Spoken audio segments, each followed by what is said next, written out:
Good morning मेरे प्यारे विद्यार्थियों। आज मैं आपको नर्मदा अफवाह तंत्र के बारे में पढ़ाने वाली हूँ। कल हमने गंगा अफवाह तंत्र पढ़ा था। आज ये हमारा सेकंड टॉपिक होगा एमपी की नदियों में नर्मदा अफवाह तंत्र। तो चलिए शुरू करते हैं। मैंने इस वीडियो में अब सारे फैक्ट जो भी नर्मदा अफवाह तंत्र से अभी तक एग्जाम में आए हुए हैं व्यापम या पीएससी, सारे फैक्ट मैंने इस वीडियो में कवर करने की कोशिश की है। तो कृपया आप इस वीडियो को पूरा देखें। Thank you. देखिए, नर्मदा अफवाह तंत्र जो है वो मध्य प्रदेश का दूसरा बड़ा अफवाह तंत्र है ना। मध्य प्रदेश का दूसरा बड़ा अफवाह तंत्र है। तो पहला बड़ा अफवाह तंत्र कौन सा पढ़ा था हमने कल? गंगा अफवाह तंत्र। इसकी क्षेत्रफल की बात करें तो 85,930 वर्ग किलोमीटर का इसका क्षेत्रफल है और इस अफवाह तंत्र का 89.8% एरिया मध्य प्रदेश में है। 89.8% एरिया जो है वो मध्य प्रदेश में है इसका, और बाकी का लगभग 8.5% एरिया इसका गुजरात में है और लगभग 2.7% एरिया इसका महाराष्ट्र में है। यह मध्य प्रदेश के पूर्व से पश्चिम क्षेत्र में विस्तृत है, जिसके अंतर्गत 41 सहायक नदियाँ आती हैं। ठीक है। नर्मदा के बारे में हम कुछ और जानकारियाँ देखते हैं। नर्मदा नदी जो है उसके कई नाम मिलते हैं आपको, जैसे मेकलसुता, रेवा, शिवपुत्री, सोमो देवी, सोमप्रभा, नामोदासा। मेकलसुता नाम उसका हमको इसलिए मिलता है क्योंकि उसका उद्गम जो है वो अमरकंटक पहाड़ी जो मेकाल श्रेणी है वहाँ से होता है। इसके अलावा जो उसका रेवा नाम है, रेवा नाम नर्मदा का पुराणों में मिलता है। ऋग्वेद में, पुराणों में नर्मदा नदी का नाम जो है वो रेवा नाम से मिलता है उसे। इसके अलावा शिवपुत्री बोलते हैं, सोमो देवी बोलते हैं। देखिए, सोमप्रभा नाम जो है वो कालिदास ने अपने ग्रंथ मेघदूत में दिया था, उनका नाम सोमप्रभा। और जो नामोदास नाम है वो टॉलमी ने दिया हुआ है उनको ये नाम। उद्गम की बात करें तो नर्मदा नदी का उद्गम अनूपपुर जिले के अमरकंटक पहाड़ी के मेकाल श्रेणी से होता है। ठीक है। और अगर आपसे एग्जाम में तहसील पूछता है कि किस तहसील से होता है, तो तहसील आएगी आपकी पुष्पराजगढ़ तहसील। अगर ऊंचाई पूछे तो 1050 फीट की ऊंचाई से इसका उद्गम होता है। पुष्पराजगढ़ तहसील और जिला अनूपपुर जिला। ठीक है। लंबाई की अगर हम बात करें तो नर्मदा नदी की जो कुल लंबाई है वो 1312 किलोमीटर है, जिसमें से मध्य प्रदेश में इसकी लंबाई कितनी है? 1077 किलोमीटर है। टोटल लंबाई उसकी कितनी है? 1312 किलोमीटर। और अगर सिर्फ एमपी में बात करें तो कितनी है? 1077 किलोमीटर है। जैसे कभी एग्जाम में आपको कन्फ्यूज़न हो सकता है, क्वेश्चन पूछते हैं कई बार कि जैसे कुल लंबाई कितनी, तो आप कन्फ्यूज़ हो सकते हो कि 1312 है, 1077 है। तो अगर आप पूछे कि एमपी में कितनी है तो आप बताओगे 1077 किलोमीटर। ठीक है। टोटल पूछोगे तो कितना बताओगे? 1312 किलोमीटर है। नर्मदा नदी जो है वो मध्य प्रदेश की सबसे बड़ी नदी है ना। और जो यह भारत की 5वीं बड़ी नदी है। तो ये भी आपका एक इम्पॉर्टेंट फैक्ट हो जाता है कि नर्मदा नदी जो है भारत की 5 बड़ी नदियों में से एक है और मध्य प्रदेश की सबसे बड़ी नदी है। उसकी सहायक नदियों की बात करें अगर हम, तो उसकी सहायक नदियां हैं बंजर, दूधी, शक्कर, तवा, सेर, बरनार, हिरन, बरना, मान। देखिए, सहायक नदियों में उसकी 2 तरह से है। जैसे मान लो ये नर्मदा नदी है तो एक इसका ये आपका जैसे इसका ये दायां तट है और ये आपका कौन सा तट है? आपका ये बायां तट है। ये बायां तट है इसका। तो जो नर्मदा नदी के सबसे ज़्यादा सहायक नदियां हैं वो आपको मिलती हैं बाएं तट में। टोटल 22 नदियाँ आपके बाएं तट में मिलेगी और जो दायां तट है उसमें आपको 19 नदियाँ मिलेंगी। तो टोटल आपकी जो नर्मदा नदी की सहायक नदी है वो कितनी? 41 है। ये क्वेश्चन कई बार एग्जाम में पूछा गया है, तो आप याद रखिएगा कि नर्मदा नदी की कुल टोटल सहायक नदियाँ कितनी हैं? 41 हैं, जिसमें से सबसे अधिक जो हैं वो आपकी बाएं तट में मिलती है, 22 नदी, और उसके बाद फिर लगभग 19 मिलती हैं आपकी दाएं तट से। ठीक है। जो बाएं तट में मिलने वाली नदियां हैं उसमें सबसे इम्पॉर्टेंट नदी आपकी तवा नदी है। ठीक है। जो कि आपके होशंगाबाद के पास से निकलती है, तो ये तवा नदी आप याद रखिएगा। उसके अलावा तवा, शक्कर, दूधी, ये आपकी बाएं तट से मिलने वाली नदियां हैं। ठीक है। फिर बांध की अगर हम बात करें तो उसमें कुछ प्रमुख बांध हैं, जैसे कि यहाँ पर लिखा हुआ इंदिरा सागर बांध खंडवा। इंदिरा सागर बांध खंडवा में है। सरदार सरोवर गुजरात में है। महेश्वर परियोजना महेश्वर में है। बरगी परियोजना जबलपुर में है। ओमकारेश्वर परियोजना ये भी कहाँ पर है? आपकी खंडवा में है। देखिए, ओमकारेश्वर परियोजना के बारे में आपने अभी करंट में देखा होगा कि वहाँ पर विश्व का सबसे बड़ा फ्लोटिंग सोलर पावर प्लांट बन रहा है, जिसमें से 600 मेगावाट विद्युत का उत्पादन होगा। और इंदिरा सागर बांध की अगर हम बात करें तो जो इंदिरा सागर बांध जो है आपका, जो खंडवा में स्थित है, वो नर्मदा पर मध्य प्रदेश में सबसे बड़ा बांध है। इसके अलावा देश की सबसे ज़्यादा जल संग्रहण क्षमता वाला बांध भी आपका इंदिरा सागर बांध है, जिसमें से 1000 मेगावाट विद्युत का उत्पादन होता है। ठीक है, 1000 मेगावाट विद्युत का उत्पादन होता है इंदिरा सागर बांध से। उसके अलावा जो बरगी परियोजना है जबलपुर में, तो बरगी परियोजना में एक बरगी डैम भी है, जो कि मध्य प्रदेश का पहला बांध कहा जाता है, बरगी बांध। ठीक है, उसके अलावा आपकी ओमकारेश्वर परियोजना है। सरदार सरोवर परियोजना जो है वो भारत का सबसे बड़ा बांध अगर आपसे पूछता है तो वो सरदार सरोवर बांध है। तो सरदार सरोवर परियोजना है, वहाँ पर एक बांध बना हुआ है सरदार सरोवर बांध, जो कि भारत का सबसे बड़ा बांध है, जो कि गुजरात के नर्मदा जिले में बना हुआ है। जो मध्य प्रदेश, गुजरात, महाराष्ट्र और राजस्थान चारों की संयुक्त परियोजना है आपकी सरदार सरोवर परियोजना। आपकी 4 राज्यों की परियोजना है, मध्य प्रदेश, गुजरात, महाराष्ट्र और राजस्थान। आगे देखते हैं प्रमुख जलप्रपात जो है नर्मदा नदी पे, कई जलप्रपात हैं, जैसे कपिल धारा, दुग्ध धारा। ये आपके कहाँ पर हैं? अनूपपुर में है। जहाँ से नर्मदा नदी निकलती है वहाँ पर कपिल धारा, दुग्ध धारा 2 जलप्रपात बनाती है। कपिल धारा नाम इसका इसलिए पड़ा है क्योंकि जो कपिल ऋषि थे उन्होंने वहाँ पर तपस्या की हुई थी, इसलिए उनका नाम वहाँ पे कपिल धारा जलप्रपात पड़ा है। और दुग्ध धारा जलप्रपात है अनूपपुर में। इसके अलावा धुआंधार जलप्रपात भेड़ाघाट जबलपुर में जो है, ये बहुत काफ़ी बार एग्जाम में पूछा गया है धुआंधार के बारे में। ठीक है, ये आपका कहाँ पर है? आपका भेड़ाघाट जबलपुर में है। उसके अलावा आपका यह सहस्त्रधारा जलप्रपात, जो कि आपका महेश्वर खरगोन में मिलता है। देखिए सहस्त्रधारा जलप्रपात जो है ना, वो कीर्तिवीर अर्जुन थे, जिनको बोला जाता था, स्टोरी मिलती है कि उनके सहस्त्र बाहु मतलब सहस्त्र भुजा थी। उन्होंने महेश्वर में नर्मदा नदी को रोकने का प्रयास किया था। उनके लिए एक ऐसा स्टोरी मिलती है कि इसलिए इसका नाम सहस्त्रधारा जलप्रपात पड़ा है। उसके अलावा कौन सा है? आपका दर्दी जलप्रपात है, जो कि आपका बड़वा में मिलता है। उसके अलावा आपका मानधाता वाटरफॉल है, जो भी बड़वा में मिलता है। देखिए यहाँ पर लिखा हुआ है नर्मदा नियंत्रण प्राधिकरण का गठन 1980 में किया गया था। नर्मदा से संबंधित कुछ मामलों के निपटारे के लिए इसका गठन किया गया था। ये भी इसका ईयर पूछता है कि कब गठन किया गया था, आपको उसका ईयर याद रखना है। फिर है कि नर्मदा मध्य प्रदेश की पहली नदी है जिसे जीवित नदी का दर्जा 2017 में दिया गया था। देखिए जीवित नदी का मतलब ये होता है कि अगर आप उसे प्रदूषित करने का, उसे नुकसान पहुंचाने का प्रयास करते हैं तो आपके खिलाफ कार्रवाई की जा सकती है कोर्ट में। ठीक है, इसके प्रवाह क्षेत्र की अगर हम बात करें तो इसका प्रवाह क्षेत्र जो है वो 3 राज्यों से होकर गुजरती है, मध्य प्रदेश, महाराष्ट्र और गुजरात। सबसे पहले ये मध्य प्रदेश से निकलती है, उसके बाद ये आपको देखा था आपने अमरकंटक पहाड़ी से एमपी से निकलती है, फिर वो कहाँ जाती है? महाराष्ट्र में जाती है, और फिर जाके खंबात की खाड़ी गुजरात में गिर जाती है। तो आपको क्रम पूछ सकता है कि पहले कहाँ से निकलती फिर कहाँ जाती है? एमपी से निकलती है, महाराष्ट्र में जाती है और फिर खंबात की खाड़ी गुजरात में गिर जाती है। और अगर प्रवाह क्षेत्र की बात करें तो सबसे अधिक हमने अभी देखा था कि लगभग 89% में एमपी में है, फिर उसके बाद सेकंड नंबर पर गुजरात में है और थर्ड महाराष्ट्र में है।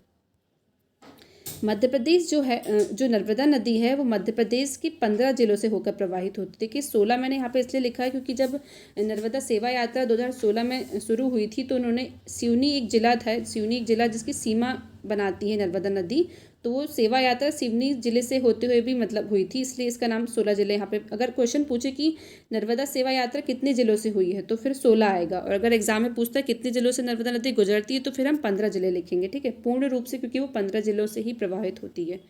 तो वो जिले निम्न हैं, जैसे अनूपपुर से उसका उद्गम होता है, उसके बाद डिंडोरी, मंडला, सिवनी से सीमा बनाती है जबलपुर, नरसिंहपुर, रायसेन, नर्मदापुरम, सीहोर, हरदा, देवास, खंडवा, खरगोन, धार, बड़वानी, अलीराजपुर इन राज्यों से गुजरती है। अलीराजपुर के बाद वह फिर वो गुजरात में प्रवेश कर जाती है, महाराष्ट्र में।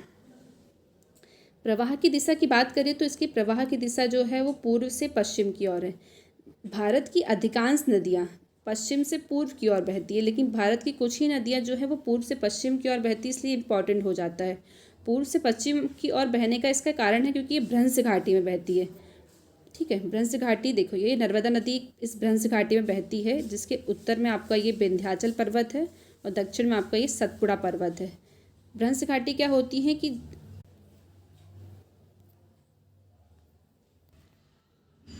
देखिए भ्रंश घाटी क्या होती है ना, जब पृथ्वी के तनाव मूलक बल के कारण जब सेल के जब पृथ्वी के तनाव मूलक बल के कारण सेल के दोनों खंड एक दूसरे के विपरीत दिशा में खिसक जाते हैं तो जो बीच का हिस्सा है अपने मूल स्थान से नीचे धंस जाता है, तो उससे भ्रंश घाटी का निर्माण होता है। इस तरीके से जैसे ये यहाँ पे है, ये भ्रंश घाटी का निर्माण हुआ तो यहाँ से नर्मदा नदी का प्रवाह होता है। ये उत्तर की तरफ आपका विंध्याचल श्रेणी है और ये दक्षिण में आपका सतपुड़ा पर्वत है। जो नर्मदा नदी है वो खंबात की खाड़ी अरब सागर में 24 किलोमीटर लंबा एस्चुरी बनाती है।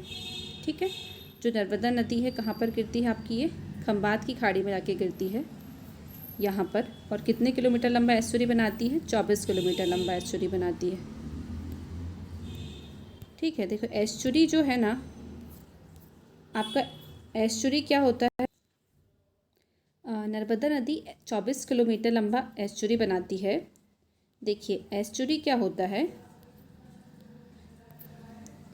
जब नदियाँ जो नदियाँ डेल्टा का निर्माण नहीं करती हैं वो एस्चुरी का निर्माण करती हैं। देखिए एस्चुरी वे नदियाँ बनाती हैं जिनका प्रवाह जो होता है वो तेज होता है और जो अपने साथ अधिक अवसादों को लेकर नहीं आती हैं और वो समुद्र के मुहाने पे सीधे समुद्र में जाकर मिल जाती हैं बिना किसी अवसाद को वहाँ पर जमा किए हुए। एस्चुरी को हिंदी में हम ज्वारनद मुख भी कहते हैं। वो इसलिए कहते हैं कि इसमें जो नदी का पानी है वो समुद्र में जाकर मिलता है और समुद्र का पानी भी नदी में आकर मिलता है। क्यों? क्योंकि जब ज्वार आता है तो ज्वार से समुद्र का पानी ऊंचाई में उठता है और वो जाकर नदी के पानी में मिल जाता है, इसलिए इसका नाम ज्वारनद मुख भी पड़ा हुआ है। तो ये पूछ सकते हैं आपको कि कितना किलोमीटर लंबा एस्चुरी का निर्माण करती है, तो 24 किलोमीटर लंबा एस्चुरी का निर्माण नर्मदा नदी करती है।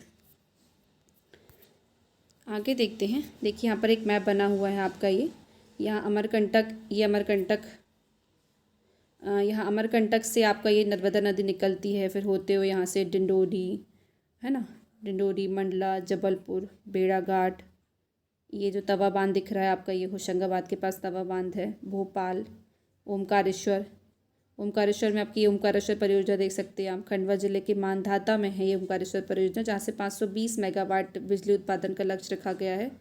और इंदिरा सागर परियोजना जो कि खंडवा जिले के पुनासा के पास है, जो देश की सबसे ज़्यादा जल संग्रहण क्षमता वाली परियोजना है, जो खंडवा, खरगोन और बड़वानी जिले में सिंचाई के लिए आवश्यक है। और ये बिजली का उत्पादन यहाँ से कितना होता है, तो 1000 मेगावाट बिजली का उत्पादन होता है यहाँ से। उसके अलावा ओमकारेश्वर, महेश्वर, बड़वानी और ये अलीराजपुर से होते हुए महाराष्ट्र, गुजरात में ये प्रवेश कर जाती है। इसमें प्रमुख द्वीप की अगर हम बात करें तो यहाँ पर प्रमुख द्वीप कौन कौन से हैं आपकी, मानधाता द्वीप। जैसे मानधाता द्वीप कहाँ पर है आपका, ये ओमकारेश्वर में है। मानधाता द्वीप आपका ओमकारेश्वर में है। ओमकारेश्वर जो है वहाँ पर ममलेश्वर ज्योतिर्लिंग है, आपको पता होगा। उसके अलावा एक द्वीप है आलिया बेट द्वीप, ये आपका कहाँ पर है, गुजरात, भरूच में है ना।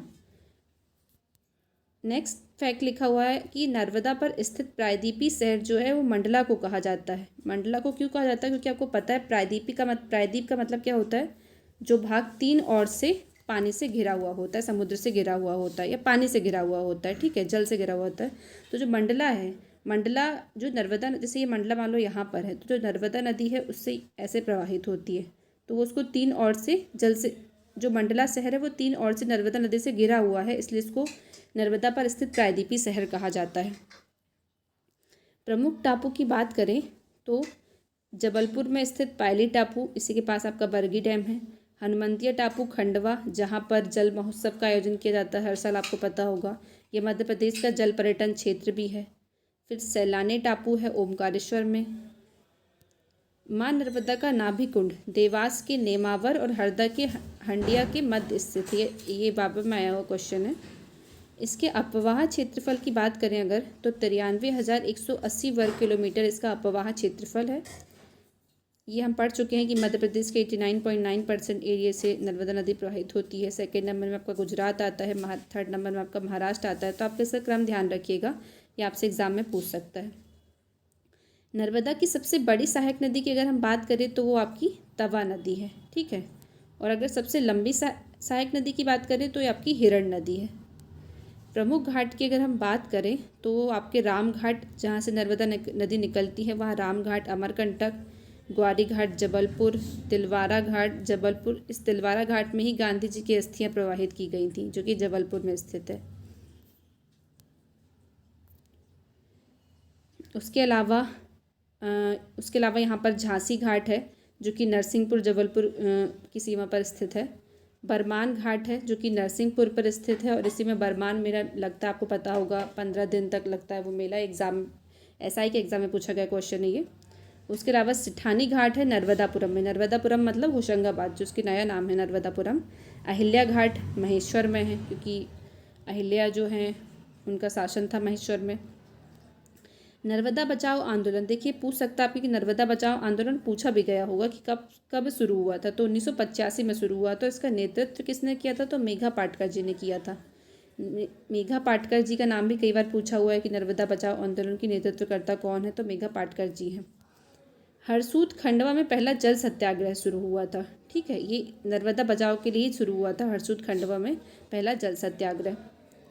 देखिए, नर्मदा पुत्र अमृतलाल बेगड़ को कहा जाता है। अमृतलाल बेगड़ जो हैं हमारे मध्य प्रदेश के चित्रकार साहित्यकार हैं, जो जबलपुर में जिनका जन्म हुआ है, तो उनको नर्मदा पुत्र कहा जाता है क्योंकि उन्होंने नर्मदा के ऊपर काफ़ी साहित्य लिखे हुए हैं, जैसे सौंदर्य की नदी नर्मदा, तीरे तीरे नर्मदा। इनके ऊपर एक क्वेश्चन पिछली बार PSC में पूछा गया था कि अमृतलाल बेगड़ जो हैं वो किस क्षेत्र से संबंधित हैं, तो उसमें ऑप्शन चित्रकार साहित्यकार शब्द थे, तो वो एक चित्रकार भी हैं। ये याद रखिएगा कि वो एक चित्रकार भी हैं साहित्यकार के साथ साथ, जिनका जन्म कहाँ पर हुआ है? जबलपुर में हुआ है। नर्मदा सेवा यात्रा की हम बात करें तो ये 11 दिसंबर 2016 को शुरू हुई थी अमरकंटक से, और कितने दिनों तक चली थी ये? 148 डेज तक चली थी ये, जो 16 जिलों द्वारा, मतलब 16 जिलों से को कवर किया था इसने, जो 15 मई 2017 को पूरी हुई थी। ठीक है, और इसी सेवा यात्रा में नर्मदा नदी को जीवित इकाई का दर्जा प्राप्त हुआ था। थैंक यू दोस्तों। नेक्स्ट टॉपिक मैं आपका कल लेकर आऊँगी। इसके आगे नर्मदा प्रवाह अपवाह तंत्र में कुछ नदियाँ और बची हुई हैं पढ़ाने के लिए। अगर आपको मेरा लेक्चर अच्छा लगा होगा तो प्लीज़ लाइक और सब्सक्राइब करें। Thank you.